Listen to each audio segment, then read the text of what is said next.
In 2023, two of the richest men in human history lost their bet. Jeff Bezos, Bill Gates.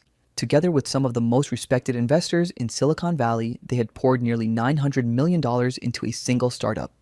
The pitch was simple and brilliant. America has 3.5 million truck drivers.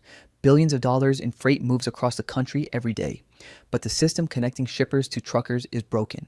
Fax machines, phone calls, brokers taking massive cuts. What if you built an app for that?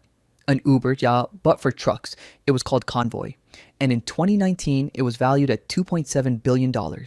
4 years later, on a Wednesday afternoon in October 2023, Convoy sent an email to its 1,500 employees. The subject line was a difficult message. By the end of that day, the company was gone. $900 million, 4 years, 1,500 jobs, gone.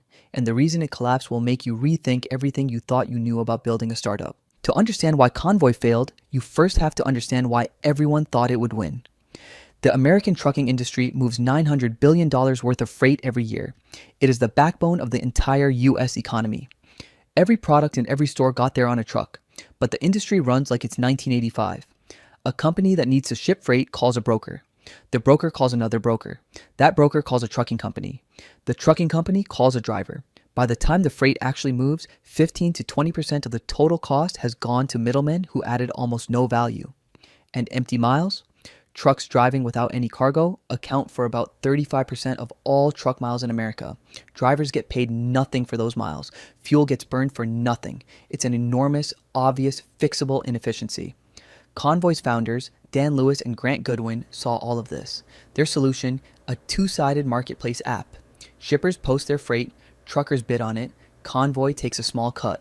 AI optimizes the routes to reduce empty miles. It was the perfect Silicon Valley story.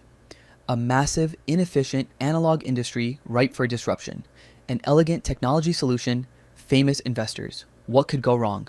Everything about Convoy's early story looked like a textbook startup success. It launched in 2015. Within 2 years, it was operating in major markets across the US. The investors came fast. Jeff Bezos invested personally. Not Amazon, Bezos himself. Bill Gates invested. Mark Benioff, founder of Salesforce. Y Combinator. Capital G, Google's own investment arm. By 2019, Convoy had raised $400 million and was valued at $2.7 billion. That same year, it crossed $1 billion in annualized freight bookings. Shippers loved the lower prices.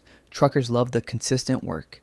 The AI was genuinely reducing empty miles, more saving fuel, cutting costs. The pitch to Wall Street was that Convoy would become the operating system of American freight. Every truck, every shipment, running through Convoy's platform. The venture capital world had a term for what Convoy was on track to become, a category killer. Then 2022 arrived, and the category started killing back. Here's something that almost nobody in Silicon Valley understood about the trucking industry before Convoy tried to disrupt it. Trucking is violently cyclical.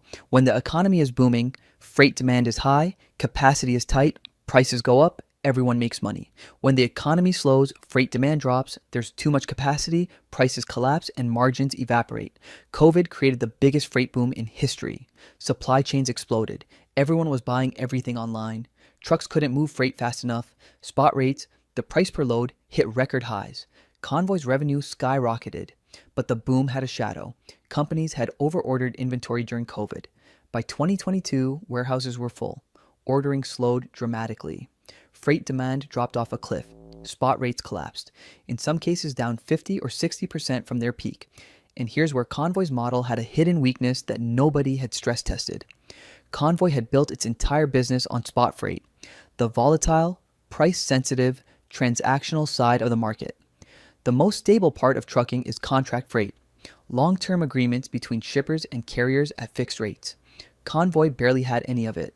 When spot rates collapsed, Convoy's revenue collapsed with them. The company had over 1,500 employees, enormous fixed costs, a technology platform that required massive ongoing investment. And suddenly, the market it was built for had dried up. But here's the most important part of the Convoy story, Ikikins. Because the market downturn didn't have to be fatal. Other logistics companies survived the 2022 freight recession. Some even thrived. The difference was operational depth, and this is where Convoy's Silicon Valley DNA became its biggest liability. Dan Lewis and Grant Goodwin were brilliant technologists, but neither of them had ever run a trucking company. They didn't deeply understand driver retention. They didn't understand the relationship driven nature of large shipper contracts. They didn't understand that the brokers they were trying to replace had decades of trust built with the companies they served. Convoy was run by executives without trucking experience who struggled to transform its intentionally money losing model into a profitable business. That last phrase is the key one: intentionally money losing. Like many marketplace startups, Convoy subsidized both sides of its platform to drive growth. It charged shippers less than the market rate. It paid truckers more than the market rate. The strategy was lose money now, gain market share, then tighten margins once you dominate. Amazon did this with retail. Uber did it with rides. But Convoy was trying to do it in an industry with wafer thin margins, intense competition from established players, and a commodity product. Moving a pallet of goods from A to B isn't fundamentally different whether you use Convoy or a traditional broker. When the freight market collapsed and venture capital dried up simultaneously, there was no more runway to buy. The losses that were supposed to be temporary became permanent, and the path to profitability, which had always been fuzzy, disappeared entirely. In the months before the shutdown, Convoy tried everything. It laid off 500 employees in 2022, a third of its workforce, to cut costs. It tried to raise a new funding round. In the post-zero interest rate environment of 2023, investors who had been throwing money at marketplace businesses were now demanding a clear path to profitability. Convoy couldn't provide one. It tried to find a buyer. Nobody was willing to pay a price that made sense. On October 18th, 2023, Dan Lewis sent a company-wide email titled "A Difficult Message." He wrote, "Current market conditions and the capital environment make it impossible to continue operating." By the end of that day, most of Convoy's 1,500 employees had been let go. The platform that had moved billions of dollars of freight, gone. The technology that had genuinely reduced empty miles and saved fuel, gone. Bezos, Gates, Benioff, Google, all of them took losses on their investment. But for the 1,500 people who had built their careers at Convoy, the loss was more personal. A startup that had been worth $2.7 billion was worth nothing in less than 18 months. So what does Convoy's collapse actually teach us? Because this story isn't just about one failed startup.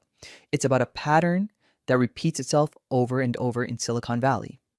And understanding it could save your company. Lesson 1. Market knowledge beats market size. Convoy identified a massive market, $900 billion in freight. But massive markets are only valuable if you understand them deeply. The trucking industry's cyclicality, its relationship dynamics, its unit economics, these weren't in any pitch deck. The founders who understand their industry at an operational level survive downturns. The ones who understand it only at a strategic level don't. Lesson 2. Subsidizing growth is borrowing from the future. Losing money to gain market share works when you have unlimited capital and a defensible position. Convoy had the capital until it didn't, and its position wasn't as defensible as it thought.